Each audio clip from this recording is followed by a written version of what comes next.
Good morning, West Creek. Welcome back to Coyote Entertainment Television. This week, as we gear up for the eclipse this coming Monday, Christian's Corner takes us to an interview with the one, the only, Mr. Hoskins. And to honor the month of the military child, we gathered some interviews on the experience of some students with military parents. But before we begin, we're sending you off to your weekly report. Take it away, Joe.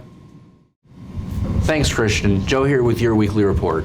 First up, flag football beat Northwest on Monday with a score of 25-0 and beat Kenwood yesterday with a score of 26-0, moving them to first place in the district. Congratulations.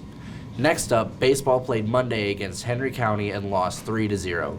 They had a rematch on Wednesday and lost 12-2. They played Clarksville Christian School and won with a score of 19-0. Finally, they played Houston County at 6 here at the Creek. Soccer also played against Kenwood last night with a score of 6-0. That's all for this week. Now, on to your next segment. Welcome back to another Christian's Corner. We are back by popular request. We had one request to bring the show back. We are here with the guest, Mr. Hoskins. How are you doing today? I'm doing great, thank you. That's spectacular. I'm very happy to hear. This was intended to be originally about just the Coyote Collar, but now we are expanding it immensely because we see just how much you do for the school, Mr. Hoskins. Thank you. Can you tell us about some of your day-to-day activities or tasks at West Creek? Well, when you think of a librarian, you kind of think of just sitting behind the desk and stamping books and things like that, shelving books, but that's like the least thing that I like doing as a librarian. Anybody can do that. But a lot of my day-to-day activities do involve, journalism and yearbook and things like that, in addition to library media stuff. Sometimes teachers are bringing the classes in here and ask for a specific lesson. Like lately, some teachers have come in and asked for some lessons on how to get their students to use databases. And so part of our day is devoted to that. Besides checking out books and helping students do things, and I guess in yearbook season, which is like really from like October until March, a lot of my day is, making sure that pages are laid out right, photos are taken and things like that. And don't forget opening the doors for late seniors like me. That is correct. I also open the doors twice a day, once at 8:10 and then once at 9 o'clock for late seniors. How long have you been at West Creek? Well, I've been here since January of 2020. But I actually was a librarian here from 2010 to 2013, and then I left, and that was like the worst mistake of my life. So I did manage to make it back in 2020, but as an English teacher, the previous principal, Mr. Slight, he had a job opening, and at the time I was actually working in Nashville as a librarian, and it was like just not something that was good for me at the time. The commute there, and it was in a pretty rough school. And so I wanted to come back to Clarksville, so he offered me a job as an English teacher. So I finished out that year, but that was the COVID year. Yeah. So when school was over in March pretty much, then I came back the next year and taught English as well. And then the next year, which would have been 21, 22, that's when the library job came open, and back home where I wanted to be in the library. So I've been here ever since. That's great to hear. Is there anything that inspired you to take the career path that you've chosen? Well, I was an English teacher for, I think, 12 years before I went back to school and got my master's degree in library science. Yes, it does take a master's degree to be a librarian.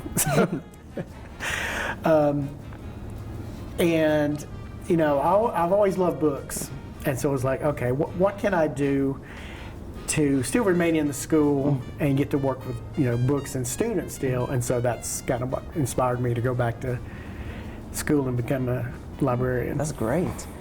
Now, pulling it back to our original discussion topic, the Coyote Collar. What exactly do you do for the Coyote Collar? Okay. Well, originally, journalism class was just yearbook. And it got to where when you're done with the yearbook in March, it's like, well, what are you going to do the rest of the year? right? It's like, students probably don't care, like, yeah, we're done with the yearbook and man, we're gonna sit here and do nothing for the next 2 months. It's like, no, you know what? If we really want to make the journalism program a good program, we need to expand it. And so I decided to do a newspaper. And most high school newspapers these days are online. You know, the kind of print things have gone the way of the dinosaur. Yes. So, you know, I found a good host site for it, who basically just that's what their company is. And so we created a newspaper. And really, it's different from yearbook because you have to look for certain types of stories. Now, we still want to do feature stories and things, but you still have to do, you know, news and things like that. And it's a good opportunity to continue taking pictures, because when the yearbook is done, it's like, well, is that it for pictures? Are the only pictures we're going to see this year the ones in the yearbooks? It's like, no, everybody likes looking at photos. Yes. And so I thought, you know, for one thing with the Coyote Collar, we have a photo gallery, and so I try to take as many pictures as I can. So, you know, I go to sporting events and the plays, basically anything going on in the school that I think students will like looking at. And so that's kind of how that got started and how it's going right now. Well, being in AV, we usually see you at those sporting events. And we just wanted to ask, is there any specific events or topics that you enjoy taking pictures of the most? I like taking pictures of all sports. That's because each one is different, and each one presents its own challenge. Like for football, it's good as long as there's good light. Like you guys know, lighting is everything in photography and video. But when the sun goes down, it's a challenge because all we have are the lights out there on the football field, and they're not really bright. Yeah. So that's a challenge there. With basketball, it's kind of the same thing. Although there's enough lighting in there, it's the type of lighting that you kind of have to concern yourself with. And it's also getting in the position to take the best photographs. So, you know, it's not, you can't take a picture from the stands. Yeah. You have to actually get down on the court and put yourself in harm's way sometimes to get the good picture. Kind of same thing with baseball and softball. You know, you can't get on the field with baseball and softball, so you have to find areas where you can get a good photo and not get your camera broken, because some of the best pictures are taken from behind. You got home plate, and then you got the brick wall, and they got the net. Yeah. You know, you got to get your camera up close to the net as possible, and you just hope they don't foul one off right into your camera there. So every sport has its unique challenge, and I really enjoy taking pictures of all of them. You know, taking photos in the theater is really a challenge also because of the lighting. But yeah, each one is good. Each one, you know, presents its own little challenge there, but I enjoy it. I like to see what I can get. Well, I believe that was all the questions we had for you today. Thank you for joining us here on Christian's Corner, and we will be joining you whenever it's requested again. See y'all later. Thank you. Okay. What is your name? Austin Jalamo, What branch was your parent in? the Army. And it was your dad? Yes, sir. What rank was your dad? Do you remember? Sergeant First Class. What are some of the sacrifices that military children have to make? Having to move a lot, missing family and all that fun stuff. Have you thought about joining the military? Here and there, as a last resort. How has being a military child affected you in positive ways? I was blessed to meet so many great people. We're moving to different places. So you mentioned that you know, military families have to move to new places. How many times have you had to move, and to where? 3 times in total, from Germany to San Antonio and to San Antonio to here. So 3 spots. What does being a military child mean to you?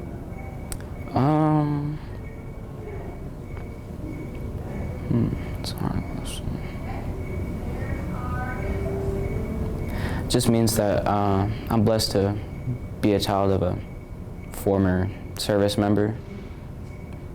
The great things they've done for us in the past. Alrighty, so what's your name? Fen Winans. Alrighty, so what branch was your parent in or currently in? He's currently in the Army, active duty. Okay. What rank is your parent, if you remember? E6, about to be promoted to E7. Congratulations. What are some of the sacrifices that military children have to make?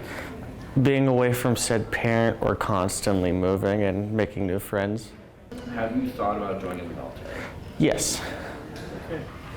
How has being a military child affected you in a positive way?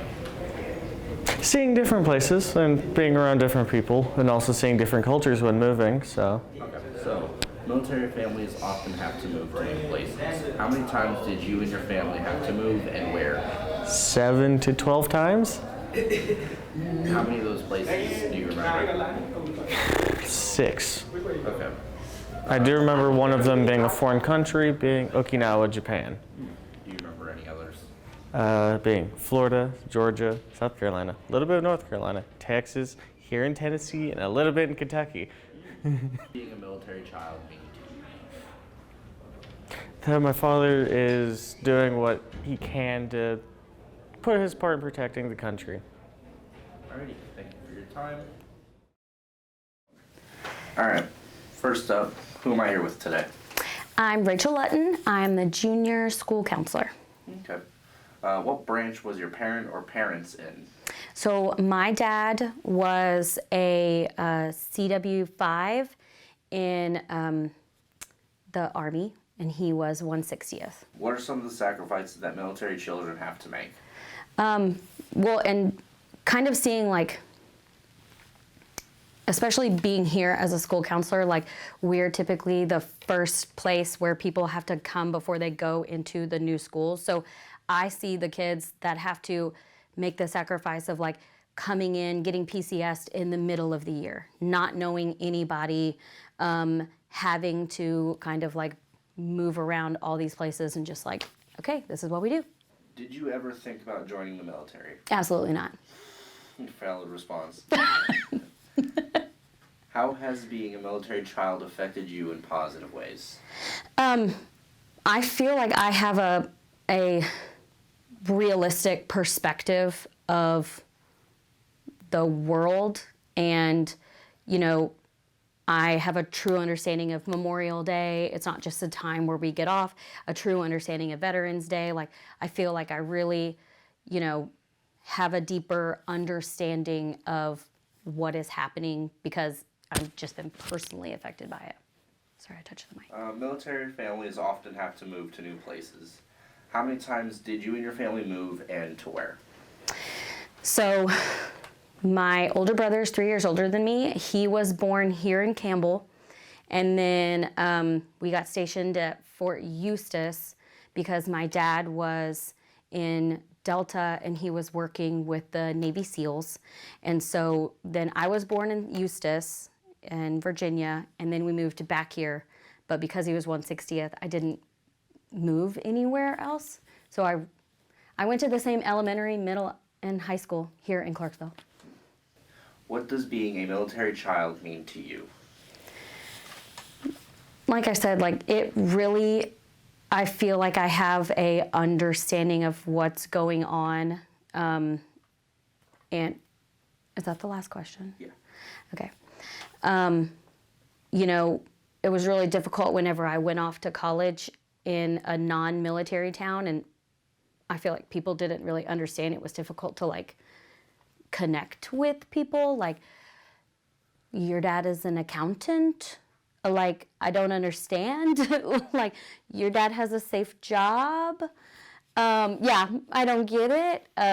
So in that sense, it was really difficult for me to like connect with people who have absolutely no understanding, because we had to, it was just a completely different lifestyle of like being a child of someone who is out there fighting. So it's just kind of made me stronger in that sense. Okay, all right, thank you for your time. You're welcome. All right, what is your name? My name is Connor McDonald. All right, and what branch of the military were your parents in? My dad was in the Army. Okay, and what rank, if you remember? Sergeant First Class. Alright. What are some of the sacrifices that military children have to make? In my mind, sacrifices that military children have to make is the loss of memories with your family who are serving, along with loss of friends because you have to travel a lot. Alright. Have you thought about joining the military? Yes, I am enlisted into the Navy. Alright. How has being a military child affected you in a positive way? Being a military child has positively. It affected me in a good way by giving me good experiences and allowing me to travel as well as meet new people and places. Okay. Military families often have to move to new places. How many times have you and your family moved and to where? 2 times, one from California to New Mexico, and then the second one was from New Mexico to Tennessee. All right, let's just read it. Military families often have to move to new places. How many times did you and your family move to where? Go. My family had to move 2 times, once from Nevada, once from California to New Mexico, and then New Mexico to Tennessee. All right, final question. What does being a military child mean? Being a military child means that family and myself had to make sacrifices for each other to protect our freedom and our future. All right, thank you for your time. That was CET. Thank you for watching. Want to feature on CET? Email us at aaron.king@cmcss.net. I'm Christian. And I'm Alan. We are West Creek.